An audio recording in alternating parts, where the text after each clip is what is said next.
अस्सलाम वालेकुम नाज़रीन, मैं हूं आपका होस्ट अहमद फवाद। अहम खबरों के साथ आज की व्लॉग में आपकी खिदमत में हाजिर हुआ हूं। सबसे पहली बड़ी ब्रेकिंग न्यूज़ तो यह है कि दुनिया ईरान जंग से पहले और ईरान जंग से बाद बहुत तेज़ी से बदल चुकी है।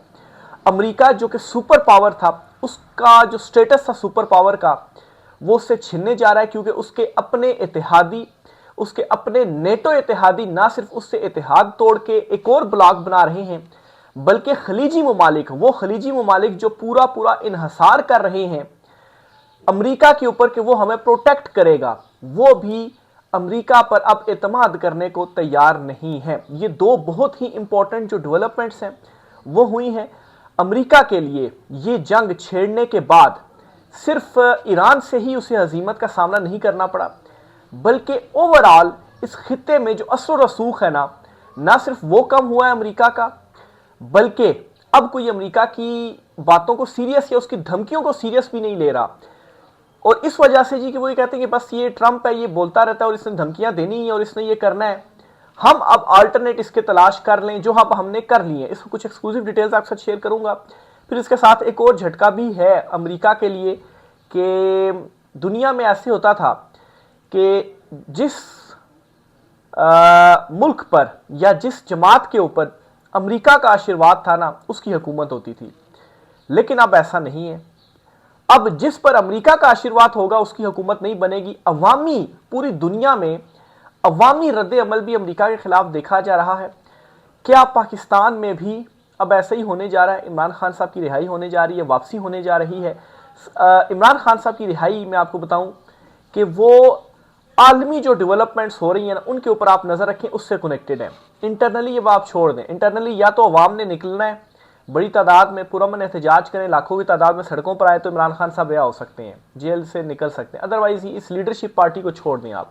और दूसरा ये है कि आप आलमी जो मंजरनामा है उस पर नजर रखें, उसके नतीजे में इमरान खान साहब की रिहाई हो सकती है। इस पर भी कुछ एक्सक्लूसिव डिटेल्स हैं, अहम तरीन तफसीलात है, वो आपके साथ में शेयर करूंगा। आगाज आज के व्लॉग से मैं करता हूं जी कि कैसे दुनिया बड़ी तेजी से बदलती जा रही है और अब दुनिया ट्रंप के ऊपर जो इन्हसार है ना, वो आहिस्ता आहिस्ता कम करने के बाद मुकम्मल तौर पर ख़त्म करती जा रही है। सबसे पहले तो हम आते हैं जी कि अरबों के ऊपर, क्योंकि ये सबसे बड़े इत्तेहादी और ऐसे बड़े इत्तेहादी ट्रंप के हैं ना कि पूरी पूरी जो प्रोटेक्शन है ना अपनी मुल्क की दिफा, ये इन्होंने अमेरिका के हाथ में दिया हुआ है कि आप जो है वो हमें मुकम्मल दिफा करेंगे। सऊदीया, कतर और इवन के यूएई, ये ममालिक जो हैं तकरीबन, और दीगर जो खलीजी ममालिक है, कोई तकरीबन $1 ट्रिलियन की जो एक दिफाई तरसील है ना, दिफाई साजो सामान की तरसील या सिक्योरिटी एतबार से, ये ट्रस्ट किसके ऊपर करते रहे हैं? ये अमेरिका के ऊपर ट्रस्ट करते रहे हैं। और इसका मतलब यह है कि अमेरिका का जो असलहा या दीगर जो साजो सामान ये खरीदते थे, इससे उनकी इंडस्ट्री भी चलती थी। यानी कि अमेरिका की बड़ी बड़ी कंपनियों में सबसे ज़्यादा अगर शेयर हैं तो इन खलीजी ममालिक के ही हैं। तो अमेरिका के लिए एक ये भी धचका है कि अगर ये ममालिक मेरी तरफ अगर आप नहीं देख रहे और ये तब्दील हो रहे हैं, मुझ पर आप एतमाद नहीं कर रहे और कोई और रिसोर्सेज ढूंढ रहे हैं, तो ना सिर्फ ये कि मेरा असर रसूख खत्म होगा, क्योंकि खित्ते में यहीं पर बेसिस है ना अमेरिका की, इसी वजह से वो खित्ते के ऊपर कंट्रोल किए रखा हुआ है। तो ना सिर्फ ये होगा कि खित्ते से कंट्रोल खत्म होगा, बल्कि मेरी जो इकोनॉमी है ना वो भी तबाही की तरफ जाएगी। ठीक है। अच्छा, ये ममालिक अब क्या कर रहे हैं? अब अपना जो दिफाई सिस्टम है ना, इसके लिए ये अमेरिका की बजाय अब और ममालिक की तरफ देख रहे हैं। पिछले दिनों ज़ेलेंस्की जो कि हैं यूक्रेन के प्रेसिडेंट हैं, उन्होंने दौरा किया, सऊदीया का भी किया, यूएई का भी किया, कतर का भी किया। वो खलीजी ममालिक में उन्होंने एक साथ जो सबके दौरे हैं ना, एक दिन एक, इस तरह से उन्होंने दौरा किया। उन्होंने दौरा क्यों किया? क्योंकि ईरानी जो ड्रोन्स थे ना, अमेरिका की जो इंटरसेप्टर मिसाइल्स थे ना, उनके पास अपने ही कम पड़ गए थे। और इस जंग के दौरान अरबों ने ये देख लिया कि सारी कुव्वत इसराइल को डिफेंड करने में अमेरिका ने सर्व कर दी, इनको प्रोटेक्ट जो है वो नहीं किया। तो इनको अब ये इतनी चलो एटलीस्ट समझ आ गई है कि अब हमें नसार अमेरिका के ऊपर नहीं करना, कहीं और पर अब हमें अपना जो जुगाड़ है ना वो ढूंढना पड़ेगा, कहीं और से अब हमें अपना जो दिफा सिस्टम है ना उसे मजबूत करना पड़ेगा। तो नंबर 1 ज़ेलेंस्की ने दौरे भी किए, उनसे ड्रोन टेक्नोलॉजी भी ली जा रही है। अब अरब क्या है जी, वहां पर इन्वेस्टमेंट करेंगे। वहां पर इन्वेस्टमेंट का मतलब क्या है कि वो जो इन्वेस्टमेंट अमेरिका में जा रही थी अब वो वहां पर जाएगी, और फिर उसके बाद क्या होगा जी कि मार्केट वहां की डेवलप होगी और वहां से आप असला और दीगर हथियार लेंगे, तो डबल नुकसान यहां पर अमेरिका को हो रहा है। एक तो इन्हिसारी भी कम हो रही है अमेरिका की, उसका सुपर पावर का स्टेटस ऐसे छिन रहा है कि खित्ते से उसका असर रसूख खत्म हो रहा है। इन्हीं ममालिक में उसकी बेसिस थी, अब बेसिस भी नहीं रहेंगी, तो फिर उसका असर रसूख भी मुकम्मल तौर पर खत्म हो जाएगा। ये तो हो गया। और इवन कि यूएई जो कि इस जंग में बड़ा है कि भाई ये जंग होनी चाहिए, ईरान के जो दांत है वो हमने तोड़ने हैं, लेकिन वो भी अब अमेरिका पर एतमाद नहीं कर रहा। सऊदिया ने क्या किया, पाकिस्तान से दिफाई मुआहदा कर लिया और पाकिस्तान की जो फौजी हैं जी उनको भी उन्होंने सऊदिया में बेस दे दी। इसका मतलब क्या, और कतर ने भी जो राब्ते हैं ना वो उनके ईरान से भी राब्ते हुए हैं, और पाकिस्तान के हवाले से भी कहा जा रहा है कि कतर और पाकिस्तान में भी कोई दिफाई मुआहदा हो सकता है। बहरहाल इससे क्या, और सऊदिया अब इन्वेस्टमेंट भी कर रहा है पाकिस्तान में। अब इससे क्या है कि ये खुदा हाफिज कह दिया गया, अलविदा कह दिया गया अमेरिका को अरबों ने। अभी इनिशियल मतलब शुरू हो चुका है भाई, बड़ी तेजी से डेवलपमेंट्स हो रही हैं, ये डेवलपमेंट्स हो चुकी हैं जो मैंने आपके सामने रखी हैं। तो दिफा के हवाले से ये जो ममालिक है ना अब अमेरिका के ऊपर डिपेंड नहीं होंगे, आगे आप देखेंगे। और इस खित्ते से खासतौर पर खलीजी ममालिक से अमेरिका की बेसिस और अमेरिका के जो फौजी हैं वो वापस भेज दिए जाएंगे। पहला स्टेप कतर ने ले भी लिया है, अमेरिका के फौजी वापस भेजने का उन्होंने ऐलान कर भी दिया है। ठीक है, ये डेवलपमेंट्स हो चुकी हैं और रिकॉर्ड है ये सारी चीजें जो मैं आपको बयान कर रहा हूं। तो नंबर 1 तो ये बड़ा झटका है अमेरिका के लिए कि उसकी इन्वेस्टमेंट भी जाएगी, उसका असर रसूख भी जो है वो जाएगा, और ये सारा ये चीजें अफेक्ट करेंगी उसके सुपर पावर के स्टेटस पर जो उससे अब छीनने वाला है। नंबर 1 तो ये हो गया। अब हम आते हैं यूरोप की तरफ। ट्रंप मुसलसल यूरोप को धमकियां तड़ियां लगाता रहा, टैरिफ्स की तड़ियां लगाता रहा और नेटो खत्म करने की तड़ियां लगाता रहा। यूरोप ने ये काम अब खुद ही कर दिए। कैसे, मैं 2 ममालिक की पहले बात करता हूं, स्पेन की और फिर इसी तरह से कनाडा की। कनाडा मतलब आप यूं समझिए कि कनाडा और अमेरिका जो बिल्कुल साथ साथ ही हैं, और दोनों ममालिक जो हैं वो आप यूं समझिए कि जिस तरह से पाकिस्तान सऊदिया का रिलेशन था ना, इस तरह से इन दोनों ममालिक का भी था। बहरहाल स्पेन के वज़ीर आज़म जो हैं वो चीन में मौजूद हैं। चीन में खड़े होकर वो क्या स्टेटमेंट देते हैं जी, वो ये कहते हैं कि जो ट्रंप ने धमकी दी ना कि हम तिजारती ताल्लुकात ख़त्म कर रहे हैं जी स्पेन से, तो उस धमकी का असर ये हुआ कि वो पहुंच गए चीन और चीन से कहा जी कि हमारे साथ जो तिजारती ताल्लुकात है वो भी बढ़ाएं और डिफेंस के जो मामलात हैं वो भी आप बढ़ाएं। ये स्पेन के जो वज़ीर आज़म हैं वो मौजूद हैं चीन में इस धमकी के बाद, ट्रंप की जो तिजारती सरगर्मियां ख़त्म करने की उसने धमकी दी थी। कनाडा के पीएम कहते हैं जी कि हमें किसी से कोई खतरा नहीं है सिवाय अमेरिका से। अमेरिका से अचानक से कैसे खतरा हो गया, और अब वो ये कहते हैं जी कि हम जो दिफाई साजो सामान है वो अमेरिका से नहीं लेंगे। ये उनका मतलब था, यानी कि रुख किस तरफ है, वो चीन की तरफ है, या फिर इसमें कुछ दीगर ममालिक जिसमें बरतानिया और जनूबी कोरिया जो है उनका जो नाम है वो भी सामने आ रहा है। ज़ाहिर सी बात है फिर अल्टरनेट मजीद वही जो है वो रहते हैं, उनकी जो टेक्नोलॉजी है या रूस वगैरह या चीन वगैरह उनकी टेक्नोलॉजी के ऊपर डिपेंड किया जाएगा।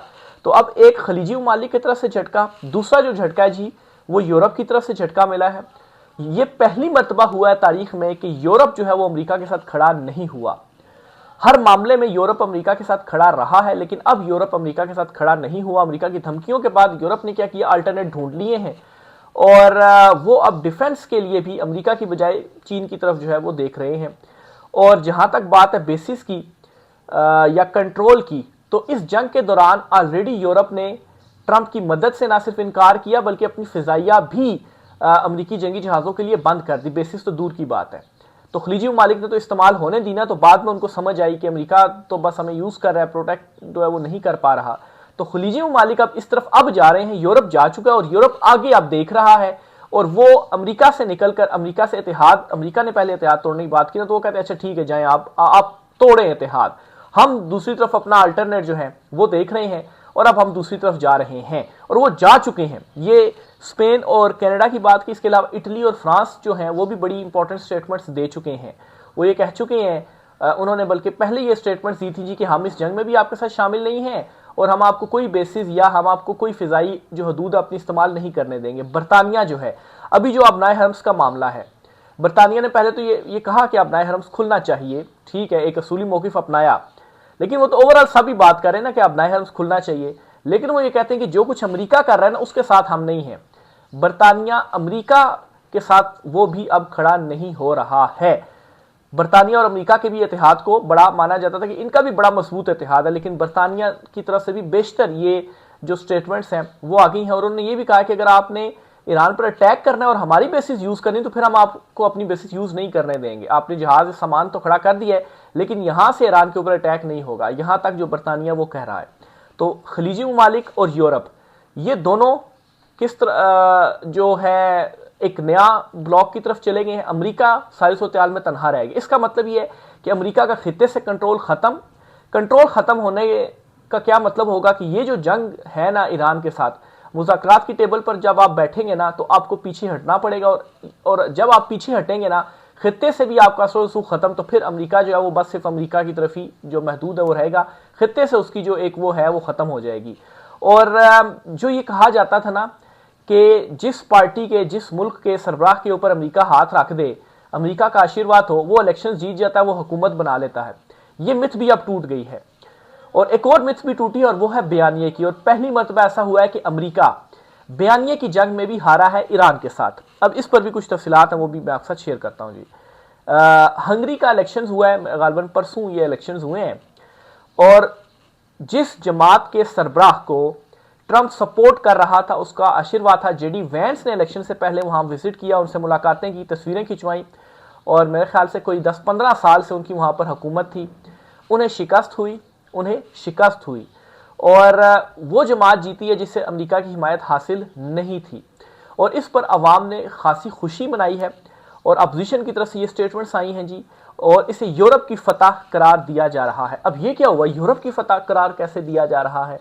यानी कि यूरोप के अंदर भी अब ये सोच डेवलप हो चुकी थी कि हमें अमेरिका के चंगुल से निकलना है और अमेरिका बैक्ड या सपोर्टेड जो रजीम है उसका ख़त्म करना है और अपनी हुकूमत लेकर आनी है।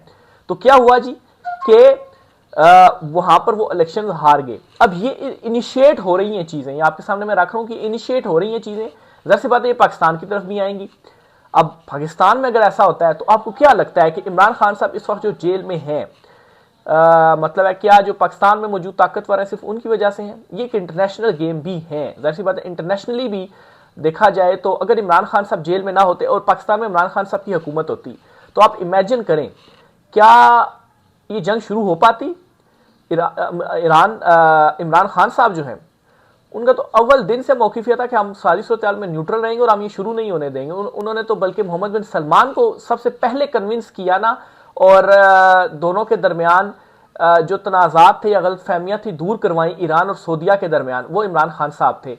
जब इमरान खान साहब ने सऊदीया का विजिट किया था तो बिन सलमान जो हैं उनके के दरमियान और इमरान खान साहब के दरमियान गुफ्तगू हुई ईरान के हवाले से। तो इमरान खान साहब ने कहा कि नहीं, ईरान के ऊपर आपकी तरफ से अटैक नहीं होना चाहिए और जो आपके मामलात हैं हम सेटल कराते हैं। फिर टेलीफोनिक गुफ्तगू हुई और वहाँ से दोनों के दरमियान जो ताल्लुकात है ना वो बेहतरी की तरफ गए। तो पहला स्टेप वो था। पहला स्टेप उठाना जो है वो मुश्किल होता है, ठीक है। तो पहला स्टेप वो था। तो इमरान खान साहब की हुकूमत होती तो सूरत हाल बहुत ज़्यादा डिफरेंट हो सकती थी। तो आलमी सतह पर भी चीज़ों को जो है वो हमने डाट कनेक्टिंग करनी है। तो आलमी तौर पर जब ये सारी डेवलपमेंट होगी, असू ख़त्म होगा, और यहाँ से अगर अवाम थोड़ी सी भी हिम्मत करती है और एक बड़ा कामयाब एहतजाज करती है तो इमरान खान साहब की जो रिहाई है ना वो फिर होनी ही होनी है। यही दो रास्ते हैं इमरान खान साहब की रिहाई के लिए। बाकी अगर आप समझते हैं ना कि ये जो मौजूदा लीडरशिप है पीटीआई की, मतलब है कि अब इनसे बिल्कुल आप उम्मीदें ख़त्म कर दें, मैं ये समझता हूँ। इवन के सुहेर आफरीदी वगैरह से भी, हाँ बहनें हैं वो अपनी तरफ से कोशिश कर रही हैं। बाकी जितनी चीज़ें सामने आ गई नहीं, या तो ए से लेकर जेड तक पूरी क़यादत को इमरान खान साहब तब्दील कर दें, ये हो जाए ना। इमरान खान साहब की मुलाकातें जो है वो ये बहाल नहीं करवा पाई। मेरे ख्याल से कोई 4 महीने हो गए हैं खान साहब से अभी तक इन्होंने मुलाकातें नहीं ये करवा पाए। एक पिछले दिनों बैरिस्टर सलमान सफदर की मुलाकात हुई, उस मुलाकात के बाद भी बैरिस्टर सलमान सफदर जो हैं उन्होंने इस बात की तस्दीक की है कि इमरान खान साहब की बिनाई पहले मुकम्मल तौर पर ख़त्म हो गई थी, फिर जो बाद में उनका ट्रीटमेंट हुआ, इंजेक्शन वगैरह स्टेरॉइड के या जो भी इंजेक्शन उनको लगाए गए, तो उससे 15% इमरान खान साहब की जो बिनाई है वो बहाल हुई है। लेकिन ये एनफ थी, इसमें मजीद इंप्रूवमेंट नहीं आ सकती। 15%, तो मतलब इमरान खान साहब को जेल में रख के इमरान खान साहब की बिनाई को इस तरह से मुतासिर जो है वो होना, तो उसके बावजूद भी पार्टी जो लीडरशिप है वो आप देखें वो क्या कर रही है, मुलाकातें तक नहीं वो खुलवा पा रहे हैं। तो इसलिए उनसे उम्मीदें छोड़ दें। दो ही रास्ते हैं, या तो आलमी सतह पर ये जो डेवलपमेंट्स अब हो रही हैं अगर ये मज़ीद तेज़ी से होती हैं, अमेरिका मुकम्मल तौर पर निकलता है और फिर उसके बाद जो है कुछ उम्मीदें जो है वो पैदा हो सकती हैं। और दूसरा ये कि अवाम को बड़ी लाखों की तादाद में पुरअमन तौर पर निकलना पड़ेगा और इमरान खान साहब रिहा होंगे, अदरवाइज इस लीडरशिप को छोड़ें। इस लीडरशिप को सपोर्ट करने की जो पीटीआई की मौजूदा लीडरशिप है उसको सपोर्ट करने की मैं नहीं समझता कोई ज़रूरत है, ना ही इनसे कोई उम्मीद रखने की ज़रूरत है। अच्छा, फिर इसके अलावा जी एक दो चीज़ें और भी आपसे मैंने शेयर करनी थी, मैं देख लूँ। अच्छा, ये जो मैंने आपको खबरें दी है ना, ख़ास तौर पर अमेरिका के हवाले से, ये जो मामलात वगैरह वो टूट रहे हैं, ये बाकायदा तौर पर एक तजिया सा भी किया गया। वॉल स्ट्रीट जर्नल, ये अमेरिकी अखबार है, और वहाँ पर अब ये जो खबरें हैं ना, ये तजिए छप रहे हैं। फिर इसके अलावा एक और बड़ी इंपॉर्टेंट चीज़ छप रही है। वो क्या छप रही है? वो ट्रंप के हवाले से छप रही है कि ट्रंप जो है वो अपना जहनी तवाज़ुन खो बैठा और इसको हटाया जाना चाहिए, इसे हटाया जाना चाहिए। 25th अमेंडमेंट का जो हवाला है वो दिया जा रहा है। मेरे ख्याल से ज़रूरत नहीं पड़ेगी ट्रंप को हटाने की। ट्रंप ने वैसे ही मिड टर्म इलेक्शन भी हार जाना और बाद में भी इसने इलेक्शन अपनी पूरी जो जमात है ना उसको मतलब है कि एक ही झटके में ख़त्म करके रख दिया है। जो कुछ इसने कर दिया है, ट्रंप ने भी जो इकदाम उठा लिए ख़ास तौर पर ईरान के हवाले से, और जो बहुत सारी भड़कें जो है वो मारी गई हैं, तो पॉपुलैरिटी जो है ना ट्रंप की वो बड़ी तेज़ी से गिर चुकी है। मैं देख रहा था कुछ रिपोर्ट सामने आई थी, उसमें 17% ट्रंप की पॉपुलैरिटी रह गई है, और ये सबसे कम तरीन है। अगर आप हिस्ट्री को उठा के देखें ना, तो जितने भी प्रेसिडेंट आज तक आए हैं ना अमेरिका में, सबसे कम अगर किसी की पॉपुलैरिटी गई है ना तो वो ट्रंप की गई है। इससे पहले बुश के हवाले से था कि उसकी पॉपुलैरिटी बहुत ज़्यादा कम हो गई थी, लेकिन ट्रंप ने तो उसका भी रिकॉर्ड जो है वो तोड़ दिया है। फिर इसके अलावा जेडी वैंस के हवाले से बड़ा था जी कि उससे बड़ा पॉलिश करके पेश किया जा रहा है, तो उसकी भी पॉपुलैरिटी गिरी ही है, यानी ट्रंप के साथ जो भी है ना उसकी पॉपुलैरिटी गिर ही रही है। अब देखें कि क्या जो है वो स्टंट खेले जा रहे हैं ट्रंप, मतलब इस किस्म की मीडिया स्टंट खेल रहा है जी कि मैकडोनल्ड वाली वो एक वीडियो आई है कि मैकडोनल्ड वो खुद लेने जा रहा है और उसको उसने टिप शिप दी है, फिर वो जो खातून है वो बड़ी तारीफें जो है वो ट्रंप की कर रही है। लेकिन मैं नहीं समझता कि अब इन चीज़ों में आवाम आएगी। यहाँ तक भी रिपोर्ट्स जो हैं वो सामने आई हैं ट्रंप के हवाले से, अमरीकी अखबारों की, अमरीकी जो आउटलेट्स हैं, मीडिया आउटलेट्स हैं, उनकी मैं आपको बात कर रहा हूँ। वहाँ पर ये चीज़ें सामने आई हैं कि ट्रंप दिन में 12 से 14 जो झूठ है ना वो बोलते हैं। अच्छा, ये चीज़ उनकी तकरीरों में इसकी झलक नज़र भी आती है। वो ऐसे कि ट्रंप एक पहले मिनट में कुछ और बात करेंगे और दूसरे मिनट में जो वो बात करेंगे वो अपनी पहले वाली बात से मुकर कर बिल्कुल उसके 360 जो है वो मुखालिफ जो उसकी बात है वो कर रहे होंगे। तो भाई उसकी कौन सी बात सही हो सकती है? तो ये ट्रंप के हवाले से एक सोच भी पैदा हो चुकी है। तो ये जो ऑर्डर तब्दील होता जा रहा है जी, मैं समझता हूँ कि नए नए जो ब्लॉक्स हैं वो आगे मुस्तकबिल में आप देखेंगे कि वो भी बनेंगे। अमेरिका का जो असर रसूख है वो अब ख़त्म होता जाएगा और चीन जो है उसे सुपर पावर का जो स्टेटस है वो मिलेगा। राय के साथ नाज़रीन कमेंट बॉक्स में लाजमी कीजिएगा, चैनल को सब्सक्राइब भी करें और वीडियो अच्छी लगे तो इसे लाइक भी कीजिए। इजाज़त दीजिए, अल्लाह हाफ़िज़।